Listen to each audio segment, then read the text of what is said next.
In the courtroom, a hearing for a Tyler man accused of sexual assault began with a contempt hearing for his attorney.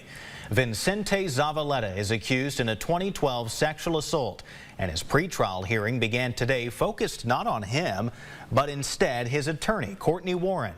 KLTV7's Max Shaw explains why. Courtney Warren, a licensed attorney primarily practicing out of Houston, was ordered by Judge Taylor B. Heaton to file a defense brief by April 19th. According to Heaton on Thursday, Warren never submitted her brief as she was ordered. Warren has also been late to several hearings in Zavaleta's case.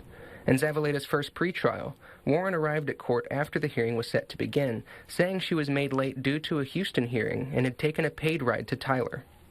Warren was not physically present for Zavaleta's April 10th hearing, having to call into the court instead due to a scheduling error on her part. On Thursday, Heaton asked Warren to defend herself against the contempt accusation.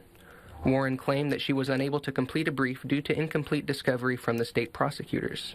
The state maintained that they had provided all discovery Warren had requested. Heaton held Warren in direct contempt of court and fined her $300, due by May 24th. After the short contempt hearing for Warren, Zavaleta's hearing proceeded as planned.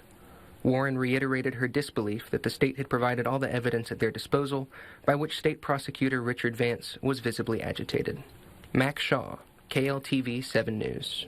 And looking ahead tonight, that case is set to go to trial beginning next month.